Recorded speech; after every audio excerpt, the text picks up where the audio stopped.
If you're heading off to Disney and don't know where to start, click yourself over to MiceChat and you're out of the dark. They take the dizzy out of Disney for you and for me. So come on, it's MiceChat, that's where it's at. Hello and welcome back to MiceTube Live. We've been churning these videos out and we have another stellar one for you today, in part because we have a very special friend of ours on this video cast, and that is Andy Garfield from Pachenko Media. Andy is an incredible composer and writes music for theme parks all over the world, a true talent, but also a theme park fan. So I've known Andy since we were both young and on the discussion boards discussing everything about Disney and Universal and the theme parks. And now here he is writing music for the theme parks. So I am so proud of you, Andy, and what you've achieved. But today we've got you on a tough assignment because all sorts of things are changing in the theme park world. And Bob Iger mentioned to some journalists from Barron's that in the post-COVID-19 world, Disney may be forced to do some more severe screening of guests, more than just security checks. They might start, for example, temperature checking guests. And we thought that would actually open a much larger discussion, because more than just checking temperatures of people, which likely does no good at all, they will have to rethink the way that theme parks themselves function. We've talked a little bit on this show before about what a high-touch environment theme parks are: lap bars, seat belts, turnstiles, silverware, just about a million things that you can think of, kids playing on jungle gyms and things that are super high-touch that in the post-COVID-19 world, at least for the first few months, might be very problematic for guests. So welcome to the show. Very happy to be here. Dive in. Well, I think that, when the parks reopen, I think it's going to be a very different experience than we've had for the rest of our lives before this COVID-19. I think that the temperature checks will be added to the theater of security that we already have. Like you said, they're not going to do a whole lot of good. It's mostly just going to be a peace of mind thing. I mean, because, everyone has different temperatures, especially if you're standing out in the sun waiting for your temperature check. Right. But I think that more than anything, I think, theme parks are going to share a lot of similarities to what's going to happen when Las Vegas reopens. I was talking to a friend of mine in the industry out there in Las Vegas, and she was talking about how they're talking about social distancing at the slot machines, for instance, and the tables, and there's going to be a huge staff of people that are constantly wiping down all the machines. And I think you're going to see that in theme parks. I think you're going to see a huge army of people constantly wiping stuff down. The speed rails and the queues, the lap bars, like you mentioned. I think that also you're going to see the total demise of the standby lines. I think you'll see virtual queues for every attraction, from Rise of the Resistance all the way down to the teacups. Yeah, I agree with you. I think virtual queues make a lot of sense. Somebody on our discussion forum brought up the virtual queues the other day and said the only downside to virtual queuing everything is when you get people out of lines that are inside of rides, you just increase the lines and the congestion in pathways. And I think that may be very much true, but I don't suspect that the parks are going to be as busy when they reopen. So during that period where people are most concerned, they will also probably have the least amount of attendance. So I don't think that park pathways will be as congested, even with pulling everybody out of the queues. Well, a third to a half of the park capacity is in the queues and the shops. Mm-hmm. The queues at Disneyland, in particular, Disney parks and Universal parks more than Disney parks to some extent, they build humongous queues for, like Marty Sklar would say, you don't build the church for Easter Sunday, but they kind of do a little bit. They're kind of, the newer attractions have these huge queues, except for Smuggler's Run, which had to add that huge overflow queue in the backstage area, which was horrific, but that's another story for another time. But I think that the virtual queuing is going to create mayhem in the rest of the parks at the F&B locations and the retail locations. There's not enough places to sit. There's not enough shade for all those people. And I think I beg to differ. I have my own opinion about how the parks are going to be swamped when they reopen. I think that you will see mobs of people, locals, annual pass holders, desperate to return to the parks just to get out of the house.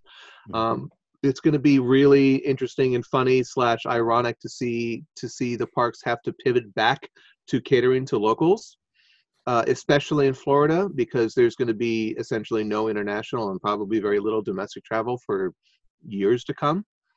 The family in Kansas that would normally, drop $3,000 to go to Epcot, in the summer is just not going to be able to afford to do that, and they're probably not going to want to travel on a plane like they would normally. I think a lot of people are going to be, loath to do that. But I think the locals are going to swamp the parks. I think the parks, I mean, you'll see, it'll be on the news. They'll have helicopter shots of the line of cars down the freeway to get into the Disneyland parking structure when they finally announce that they're going to reopen. And then there's going to be, tens of thousands of people crushing to get through security with whatever new protocols they have set up there. And then I think what they'll do is they'll limit the capacity of the parks to a fraction of what you would see on a normal peak day of 40, 60,000 people.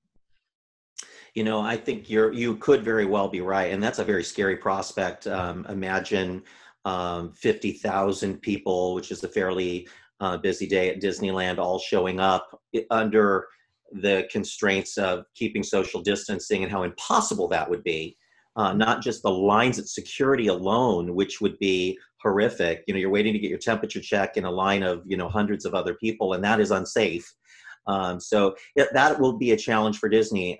Maybe we can each come up with an idea of like what we would like to see in that regard. Like, how does Disney control entrance to the park? And, in my mind, maybe they just need to, for a time, all visits need to be pre-scheduled. Maybe you have to arrange your day in advance so that you're not disappointed when you drive your family from LA to a closed Disneyland, and they can just say, we all have 25,000 guests in the park in Disneyland and 15,000 in California Adventure, and your day starts at 8 a.m. or 9 a.m. or 10 a.m., whatever time you selected, and you arrive in your window so that there are fewer people at security. Maybe you can even submit in advance any documentation that you are that you have the antibodies for COVID-19 if you already had it and you've recovered, so that you can go through security quicker. I mean, these are just things that I've been thinking in my head because this is such a different world. What do you think, Chloe? I agree. It's kind of like the Flex Pass at Disneyland, which is the pass I have, which is pretty convenient. Another story. But I can see them doing that on both coasts where you have to reserve a day, kind of similar to how they sell Halloween party or Christmas party tickets back in the day where it was very, very limited, because you also have to think about park operations, like Andy mentioned about the food and beverage, because I'm guessing on precautionary measures, they'll probably have to enforce social distancing there too. Before the restaurants implemented more strict methods, they were forced to operate at 50% capacity. So I could see them doing that at the Disney World restaurants, which are a large part of the crowds there every day. Buffets, table service, quick service, all of those are going to have to be reworked to try and, accommodate to this huge change that we're going through. But especially, like, where are all these people going to go? If we have virtual queues, if we have less capacity restaurants, everybody's just going to be in the gift shops. Like, they're going to have to control it somehow. And I think the best way is like reserving ahead of time. Yeah, I think so. And you bring up the buffets. I hadn't even thought about that, but Andy, you and your beloved buffets in Vegas, and Chloe, all those buffets in Florida. I think we've got like one or two at Disneyland, but in Florida, all the parks have buffets. You don't want The food that's character touched ones. by other guests. Like everything's going to have to become table service. So I remember on my very first Disney cruise, I was very young, but I don't know what happened recently. I don't know if there was like a small flu outbreak or something, but all the buffets on the Wonder at that time, early 2000s, all of the stations were manned by cast members. So I can see them doing that. They're going to have to up custodial. I can see them upping, buffet cast members where they're having to man each station for guests rather than everybody going up and grabbing a plate, the flatware, the food. So it's less cross-contamination. Mm. And then what about tables? Like Andy, people are going to want to be sitting and eating, and they're not going to be able to sit as close to theme parks. Generally the tables back up to each other. Like you can't push your seat back very far because there's a person sitting within an inch and a half of you. They'll have to like either move tables apart or keep certain tables empty. So really, we are talking about cutting theme park capacity by at least half, probably. What do you think? I think so. I think at least until there's a vaccine and everyone has it. And I think that, these social distancing protocols are going to have to be in place. If you're going to reopen the parks and the resorts and the cruise ships, it's going to be at a reduced capacity. I don't like to think it or say it, but I think that we've probably seen the end of buffets for a while everywhere. Mm-hmm. Cruise ships, Vegas, which sucks because it's a high profit, high margin business, that is key for a lot of, hotel casinos and cruise ships and, things like that. But I don't know. I think, the days of cramming in with 300 other people at the French market to watch the jazz band play are over for a while. Mm. What do you think of character experiences? Like meet and greets with characters, either live. I don't think you see face characters at all. Yeah. Wow. Or for characters. Nope. Princess meet and greets are over. That's insane. Right. Going to every little girl runs and hugs the princess, and now she's covered in whatever germs that child has, and next child gets it. Scary. Logan, what's on your mind? Yeah. I guess what I kind of was thinking about is you guys are mentioning possibly having to schedule a day to visit. How do you think, if that is implemented, how do you think Disney would handle passes and the tier pricing that they have implemented? Because some people have paid a lot of money for a pass to go however many days they want, and then others have a flex pass and then below that. So once you start implementing a day to show up, it's not like Rise of the Resistance where it's like, well, you can't go on this individual attraction, but you get to experience the rest of Downtown Disney, Disneyland, and California Adventure. Once you limit somebody to saying, hey, you have to schedule, and maybe it's only for 8 hours a day, how do you think they handle that? Interesting. Andy, do you have any thoughts on that? I think that you're going to see you'll have to register through a website, some sort of Disney, Disney.go portal to, register, when you want to go. I bet there'll be a little bit of a lottery system for the days. You pick maybe a range of days that you want to go. And, maybe you can, go during one of those days. And then, once you get in, the reduced capacity will be good for rides like Rise of the Resistance because everybody will get to go on it, unlike the way it was before. Mm-hmm. But I think there's going to be, I can imagine they'll stop in-person ticket sales, no ticket sales at the ticket booths. Everything is going to be online. Yeah. And the Disney Parks app is so well built out for this now. We complained about it for years because it takes a lot of the, just the spur of the moment type of excitement out of the theme park experience. But in this case, they've built up an infrastructure that does allow them to sell a ticket, have it be for a specific day and time. And you could potentially, when you book your day, as Andy said, reduce capacity of the park means you get to ride more things. But if the top attraction in the park is Rise of the Resistance, you might be able to book your time for Rise of the Resistance when you book your day in the park. Same thing at California Adventure with Radiator Springs Racers. And then the rest of your day is a little more loosey-goosey, but at least going in, you're going to get to do the big thing. Chloe, I saw your hand up. Yeah. So I'm wondering if Disneyland could implement something like Walt Disney World has with the Fast Pass Plus. I said Disney Plus, Fast Pass Plus, where you're kind of pre-planning out your day with 3 Fast Passes, maybe for that select group of people that do get to go on a certain day. They maybe have 5 or 6 experiences. And that way they're able to have a block of time reserved for, this family gets these 6 experiences. I'm sure Rise of the Resistance is going to be a whole nother chapter of of a challenge to get onto that ride. But I think it would make sense if they wanted to plan out how long somebody's in a park for, or if they're park hopping to one of 2 or 4 parks, depending on the coast, that they reserve experiences throughout the day, not just, the 2 or 3 typically. Yeah, it would be a disaster if they kept Rise of the Resistance at opening every day with a horde of people crushing in and then pushing through the turnstile at the same time. Like, you need to spread people out to make this work. You need them to not all arrive at 8 a.m. You need them to arrive between 8 and noon. So I think you'll see them offering packages with resort stays in the hotels. Basically, the only way you'll be able to guarantee that you can get in on a particular day is to be a guest of the resort. Exactly.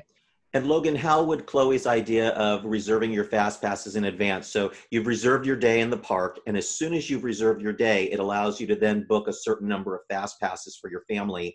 We've always resisted that at Disneyland, but under these circumstances, how would that work for you and your family? Because you all are really visitors to the park. You're more of the tourist type, you and your family. So how do you think that would resonate with your family? I think it would resonate pretty well. I mean, we know the parks well enough to know what we want to go on when we are going. So I think that as long as we have a game plan before we go and we're able to plan out our trip, I do think that it would work well. But I think it would be tough for people who are traveling. And I guess this comes back to the issue of people might not be traveling, but most likely won't be traveling for a long time. So you will be getting a lot more locals. But for people who aren't as familiar with the park, it's probably a little tough to decide, hey, like, I'd rather go on this ride as opposed to this ride, depending on how many fast passes they allot you to choose beforehand. I agree, and yet somehow in Florida, where there are even more tourists than at Disneyland, it does work to some degree. And they put the attractions in different categories. So you can select 1 or 2 from this category and 1 or 2 from this category. And that kind of forces you to not pick all e-tickets. So you get a certain number of e-tickets and a certain number of mid-tier attractions. And then they might do some bonus type things during the day. They might push things out to you. You qualify for a free Tarzan's Treehouse and stop on by Pirates of the Caribbean. Whatever has a low wait, they could push it out to people. The app does have that ability, and they push out to us all the time now. When you walk through a certain area of the park, go visit this restaurant. And they say that because that restaurant has capacity at that moment and they're looking for customers. But with a little bit of a tweak, they could say, you can book a meal now for return time in 10 minutes or a half an hour. So they could kind of control the experience and have people not get in lines unless absolutely necessary. They'd probably have to have cast members at the end of lines, like they're doing at Costco right now, where there's lines on the ground and you have to be 6 feet away from the person in front of you. And then after you get back a certain length, they say you just have to come back when there's a line available for you. Just can't get in line if there's not a spot available to be in line. And I think you have to do that kind of stuff. I think masks will be required too. I think everybody's going to be wearing masks. We're going to see a lot more small shops offering Disney themed masks along with their ears. Yep. It's already happening, and it's it's a whole new market to now tap into. When we are talking virtual queue, do you think queues will now be eliminated permanently even in 3 or 4 years? Or do you think in 3 and 4 years after, hopefully this all calms down and there is a vaccine, that theme parks will now look at that and say, okay, we want to get more people into our parks now. This isn't as much of an issue as it was 2 or 3 years ago, because we were just saying park capacity is taken up, or lines are included in the park capacity so much. Disney's going to want to get as many people into their parks as they can, and so is Universal. So do you think once this all calms down, we could see that return, or do you think it's pretty much over? I do. I think that you'll see the standby queues return for sure. I think it's just a matter of time and the vaccine, like you mentioned, and I think it's going to come down to like everyone being comfortable, being close to everybody again. What trade-offs are you willing to give in? Yeah, for your entertainment. And I think that's what I struggle with. Part of my job is to go to the theme parks and take photos and report on the news. So for me, it's business. But for a guest, a family of 4, you're making a decision to risk the health and safety of your family to be near people who may be exposed to a disease that could kill your family. And some people may be willing to take that risk right away because they either got sick already or they just don't believe it's real. Some people are going to be very resistant and reluctant to do that until, as Andy said, there's a vaccine or a really good test for, the antibodies, and or a good treatment.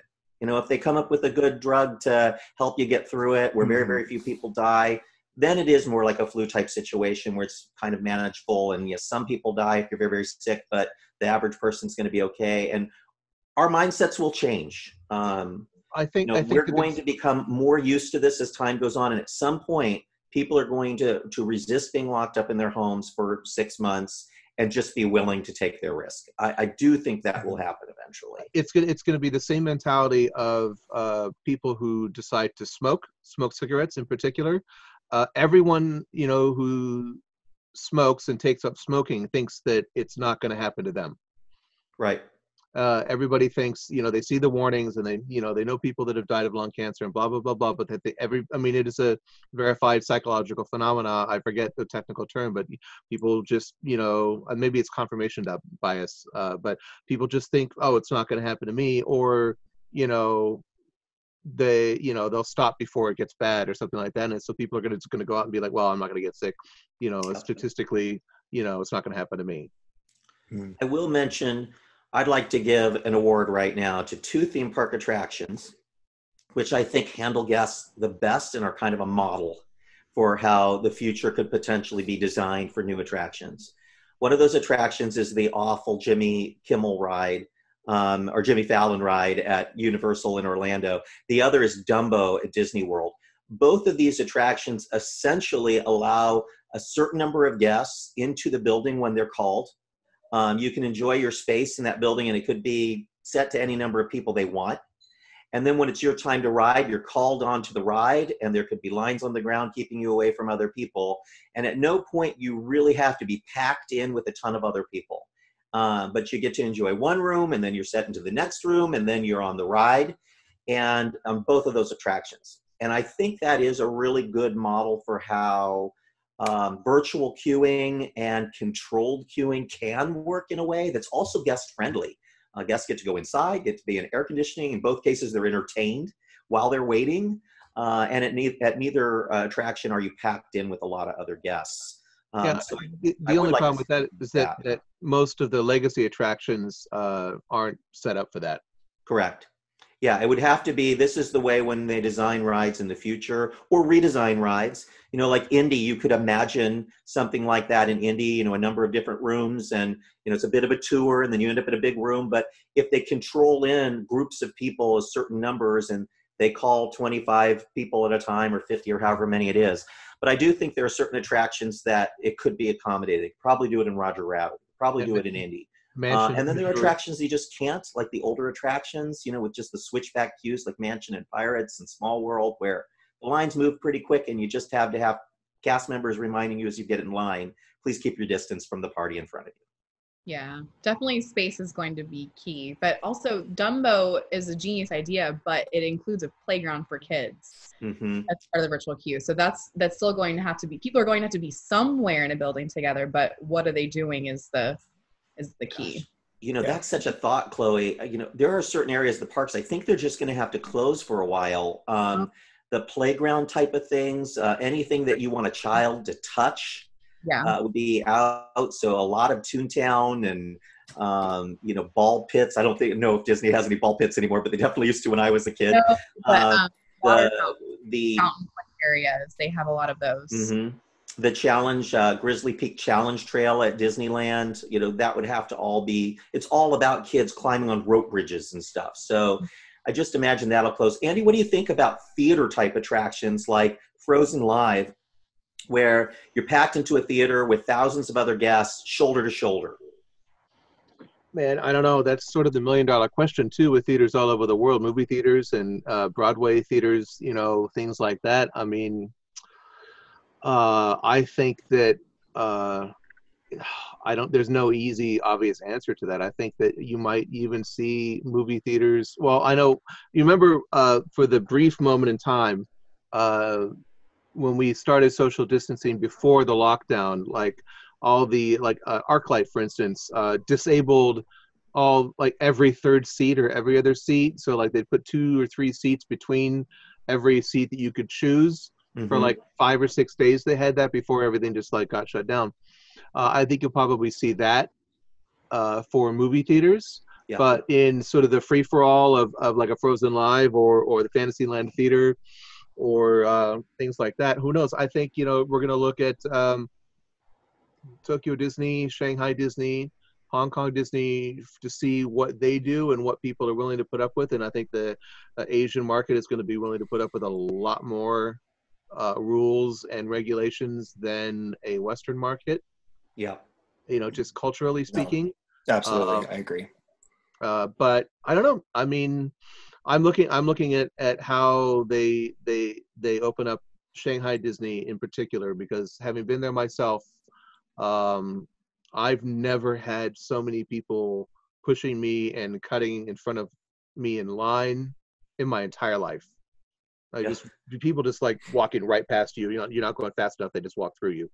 Honestly, the same happens in Paris and Hong Kong. There's a number of Disney parks where people do like to push and shove and push up against you in line. Like they want to touch you, like you need to be moving faster. So they elbow you or shoulder you. And those types of mentalities are very hard for you to control what another person does. And I think that is one of the big challenges for theme parks when they reopen. They're just going to have to do a better job of training guests. Maybe even before you walk in the park, you just have to agree to keep your distance from other people, or you could be ejected from the park. And yeah, I think that's part of it. And one of the things I thought of while we were talking was, I think like when you go on a cruise and you sign the cruise contract, part of that is like you're saying like, look, I haven't been sick for 2 weeks. I haven't had certain symptoms for the last 2 weeks or whatever. You basically sign an affidavit saying that you're not sick and you haven't been sick, and then you also agree to be removed from the park for any reason whatsoever, even though that's already on the tickets right now anyway. But I think having people really aware of what they're signing, on this sort of end user license to get into the parks, and have people understand that if somebody sees you coughing and hacking, like you're out. So nobody with an allergy in the theme parks for a while. But I mean, it's true. I don't know what else they can do other than to crack down, one, so that people feel more secure, and two, for their actual safety. I mean, they would be removing some people that are actually potentially sick. I don't know what else they can do if they hope to reopen. You're seeing analysts say things all over the map. Some analysts are saying there's no way theme parks are going to be able to reopen this year because there may be a second wave of virus this fall. And other analysts are saying the parks could reopen by June.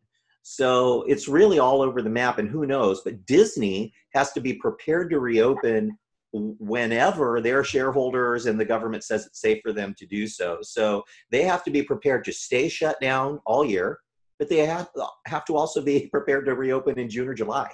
So that's got to be one of the toughest things about planning, ordering food, staffing schedules, when to call employees that have been furloughed back and retrain them on the new procedures. There are going to be people who used to be ride operators that are now going to be doing nothing but wiping Clorox wipes on handlebars all day long. And all of that takes time and training so that it's safe and effective. So I really do not envy Disney. And as harsh as we've been on Disney in the past on a variety of issues, I'm just letting go of any of my concerns about operations and other things, because I just want them to be able to reopen. And I do want them to be able to make money so that they stay in business and build new rides in the future. I mean, who knows? Maybe they'll just reopen and it'll be a free for all, and no rules, no social distancing, just good luck. Could very well be. I think that Disney in particular would be criticized for that. I think some parks like Six Flags could probably get away with that. But I'm not sure that Disney can, being so family focused, and I think they'd take a lot of heat for that. I think they would almost rather stay shut down than to have to open in that circumstance. Let's talk about something really crazy. During the 9/11 period, when the economy was really bad, Disney for a while was rumored to be willing to sell Walt Disney World to a suitor as a potential way of limiting their risk, but still having theme parks that were licensed out, similar to what the Oriental Land Company has with Tokyo Disneyland. Do you see any possibility that something like that could happen in this environment, particularly if the closures continue for a long period of time. What do you think, Andy? I don't think that would happen. I think Disney has been in the business of buying back their parks, like, their share in Disneyland Paris and things like that. I think if anything, you're going to see SeaWorld get sold to either Disney or Universal down in Florida. I don't know. I don't think the parks are going to be closed all year. I don't think that any of the companies are going to be willing to let these multi-billion-dollar facilities that are created to make money not make money for as long as that. I mean, I just don't think that the economy would sustain that. So I think that it's just going to be. I think it's going to be one of those things where, like, they're going to open it up and here's the rules, and people are just going to deal with it. I don't think Disney is such a huge company, has so much cash. They have no reason to sell any of their facilities. If they contain control of their company, I mean, because of the amount of money they are losing, and because of the amount of debt they've just taken on during this crisis, about $7 billion in debt just to keep operations running and to pay off what they owe on the Fox merger deal. It is possible that another company like an Apple or a Google could buy them out for cash, and the shareholders might want that for the cash infusion. That's when all bets are off, because you never know what a new company might want to sell to help pay for their investment. So that's more or less my concern on it. I'd hate to see Disney sold, but I can absolutely imagine a Disney-Apple merger. Yeah, but then, I can too, but I don't think anything would change. I think you would see it would be like Comcast Universal. I mean, it would be Apple Disney. I mean, it would money would change hands and stock would change hands and accounting, practices would change, but I don't think you would see any change at all. If anything, they would have more capital to work with and be maybe a little bit more loosey-goosey with their capital. And, maybe, we'd see more rides and attractions, or maybe another park down in Florida, because I think that at the end of this crisis is going to be a global population desperate for location-based entertainment. I love hearing that. I would love to see that happen. In fact, if an Apple merger resulted in another park at Disney World, I'd like to. How about you, Logan? You ready for another park? Yeah, I mean, I'm ready for another park too. And again, I don't want to see Disney sold, but I do think if any company was to get them, Apple holds their products to a very high standard, and they sell their MacBooks at a high standard, and they sell their iPhones at a high standard, and quality to them is incredibly, like, just the aesthetic of it is a big deal. So I don't think that they would by any means, if they were to take over Disney, start saying like, hey, now we're just going to go cheap, because they know that especially if they do buy Disney, everyone's going to be watching what they're going to do. And increasingly, the Disney parks are a luxury brand. I mean, it's a luxury experience. It's very expensive, whether you're a local or, domestic or international tourist. It's expensive. Yeah. Yeah. So that being said, just disclaimer, I don't want to see Disney sold by any means. I'm just throwing that out there. The only company, the only American company that could afford to buy Disney right now is Apple. Yeah. I don't think we'd see Disney sold to like a Tencent or Alibaba or Wanda or anything like that. The Chinese company, they just don't have the cash. Right. So here's something that could happen. It likely will happen to some degree. Every time there's a downturn, Disney starts to mitigate risk. And one of the ways they do that is by canceling projects that were planned, oftentimes ones that have been announced. And this is just something Disney's done in even moderate downturns. And this is going to be something far more epic than a moderate downturn. The number of people currently out of work and probably not going to travel for years. So certain projects from Disney will certainly be canceled, suspended, pushed back. Just this morning, Disney, of course, this is not because of this, but because of the shutdown, pushing back the opening of their Marvel Land. But the phase 2 for their Avengers campus was supposed to include an Avengers attraction at the back of the land. That may very well never happen now because of this. What other kinds of projects do you think are sort of the low-hanging fruit for needing to be pushed off until they can see how the travel industry rebounds? I think the Star Wars Hotel down in Florida is going to be a real bellwether for that kind of project test. I think, they were, I think, maybe 70 or 80% done with that. And yeah, because they were planning on opening it later this year, if I recall. Do you remember? Yeah, I think it was it was supposed to open within the next 6 months ish. Yeah, I mean, I don't know what level of integration they were at, in terms of the interiors and all the AV and, systems engineering and all that stuff. But I think the only reason that they pushed back the Avengers Campus opening was because they couldn't physically finish the project because nobody could show up to work. Just construction on that. Yeah. The current phase, but phase two. Phase two, I'm sure this is going to be a wait and see. Wait to see if people come back, when they come back, how much they spend when they come back, because the per cap spending is really going to be the driver for deciding what new projects are greenlit and what are put on pause or taken off pause or things like that. If people come to the parks and they're not spending money, that's a real problem. Yeah, I can see them holding off on hotel capacity for sure. The new tower at Disneyland that, there's signs up on the fence right now, but that will probably get pushed off indefinitely. Any new hotels they're planning at Disney World, same, because they're going to be more concerned about guests traveling there at all. You can always build a new hotel if you need to. I'm really worried about that. They're expecting a lot of people, and if they're cutting down capacity, like we're assuming, then what's the point?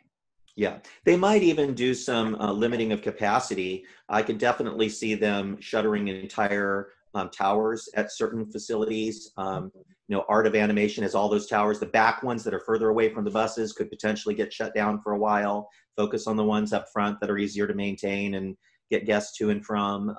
Some of that kind of thing may happen, or even the closure of they have the Pop Century. There's 3 different, facilities there. They could keep one open. Or shut all 3 if they needed to. So they do have they have more flexibility in Florida, I think, than they do at Disneyland, where they only have 3 hotels. So they have a limited amount of hotel capacity at Disneyland. They have a lot in Florida. Well, here's the thing too, is that aside from hotels, and I agree with everything you said about the hotels, I think the thing to watch is going to be, all the, I think most of WDI was furloughed this week. And it's going to be interesting to see who and how many people are brought back for what projects when the everything can reopen. And the thing is that Disney has such a long development cycle for new attractions, new parks, new attractions. Anywhere in the world, it's anywhere from 6 to 10 years for a decent sized attraction. I mean, you look at how long the development process is and the construction process, for Star Wars Land, it was 6 years, 6+ years. Flight of Passage, the Avatar Land, Pandora was 6-7 years, I think. So, if they only bring back half of the people to WDI in 6 weeks or 8 weeks or however long the shutdown is, that's going to be a real indicator as to what Disney is thinking in terms of future projects. I personally think that would be a big mistake, because I don't think that 3 years from now, 4 years from now, things are going to be still depressed economically. Right. I think people are just gonna. I really do believe, and maybe I'm just a foolish optimist, I really do believe that at the end of this, people are never going to take for granted going to a theme park ever again. They're just going to be so grateful to get out and be with their friends and their family and 50,000 of their closest friends. Yeah, I hope you're right. It does bring up to mind how things were handled in the last downturn between Disney and Universal. And Disney immediately pulled back. The economy was bad, so they canceled projects. They started firing staff. They started operating theme parks with a much reduced, level of staffing. Whereas their competitor at Universal used that time to build gigantic new projects that would later come to bite Disney, such as Harry Potter, the Wizarding World. And Universal plunged through. I'm sure they had cuts of their own, but they really plunged into that crisis with a big, giant, bold push to use that to their advantage. and at the same time Disney was pulling in the reins. And it was because of that crisis, I think, that Universal is the big hit it is right now in Orlando. And I was talking with another friend of mine just yesterday, I think, where we both could imagine a scenario where Universal is open, for instance, in Florida for weeks before Disney is. I think, Universal, I think, can move a little bit faster, is a little bit more agile in terms of, implementation of new security measures or sanitation measures. I think, they could really get that going. I mean, look at going through security at Universal versus Disney in Florida. You've got the X-rays and the metal detectors and everything. It's much more like a TSA environment, and it is much faster than Disney. Do you think they will continue their Epic Universe project through all of this? For sure. Yeah. And what about the Nintendo World? Which one? The one that they're building in California. Do you think they'll continue working on that during this shutdown? They are, as far as I know. I mean, obviously the on-site work has stopped. But I know that there are teams working from home as best as they can, and I know that it will be complete. They'll start construction and installation and integration back up as soon as they possibly can. I think that that'll be done as quick as they can. I actually heard that in Universal Hollywood, they do actually still have some construction going on, which was shocking to me because Disney is now quoting that because of health and government officials, they've decided to stop all construction and maintenance in the parks. They do have some custodial people there, and there's still maintenance people on staff to cycle rides every day and things just to make sure everything's functioning, but they're not building anything and they're not doing any preventative maintenance. I think there's probably a little bit of plausible deniability. It's crazy, isn't it? And they're interpreting information from officials in such different ways. I'm sure Universal is being safe if they are doing construction, but it's just interesting to me that always during these crises, Universal takes the kind of proactive, keep moving mentality as much as they can. They've never met a crisis that they haven't taken advantage of, and I think that helps them. Yeah, I agree. I mean, I think that Disney, like you said, interpreting all these, guidelines and rules set forth by the various, state and local and, federal government guidelines, as like, well, they say that we, this and that, as an excuse to just stop everything so that they don't, A, have to spend money, and B, they're not going to expose themselves to any possible liability. Because Disney as a company and the board of Disney and the shareholders are I think overall much more conservative than Comcast Universal. I'm pretty sure that when he goes to bed at night, Bob Chapek curses Bob Iger for giving him that job. Yeah, he just tossed him the keys and good luck, buddy. just days before all of this came down. I mean, it's just. It makes me chuckle that it all came down the way it did. It was like too perfectly timed. Yeah, Bob's just like, I'm out. I am out. Yeah. I'm keeping my stock options and I'm going. That brings us to the end of another MiceTube Live, but we like to end with something positive, and I'm catching everybody off guard here. So I'd like to know if there's anything that you're really looking forward to right now, anything that's helping keep you sane while you're sheltering at home. What kind of tips do you have for the people out there? Chloe, we're going to start with you. All right. I'm going to be really honest, and I play Animal Crossing a lot, and I've themed my entire island to Neverland, complete with Mermaid Lagoon, and trying to come up with an idea for Skull Rock, but I can't really do it. But and then my museum is themed to Epcot Pavilion kind of ideas, because there's dinosaurs, fish, bugs, land, seas, But yeah, I play Animal Crossing a lot to keep me sane. It's really helping me. I don't know what that is, but I'm going to look it up. I'm really out there, Chloe. But I like the idea that you get to build something, so that sounds really cool. Logan, what are you doing right now? What are you loving? I have been cycling through my old CD collection that I got for the 50th anniversary that had all of the ride soundtracks on it. Yep, I've been enjoying just throwing that on in the background as I go about my day. That was really one of the most incredible collections of music ever. Andy, I know you had to have been obsessed with that when it came out. It's so many sounds and songs from the parks. Yeah, no, it was great. I mean, me personally, I've been socially isolating for 25 years in my studio. So, I mean, working by myself in a very quiet, dark room is nothing new. I mean, it's just home, studio, home. I mean, I miss, I generally have lunches with friends and colleagues pretty much every day of the week. I really miss that. And I tell you what, risks be damned, as we talked about before. Take your life into your own hands. I will be the first guest to check into the Cosmopolitan of Las Vegas when they allow it. Take me with you. My thing I'm loving right now is a very old thing that I have put back onto my computer, and that is Roller Coaster Tycoon.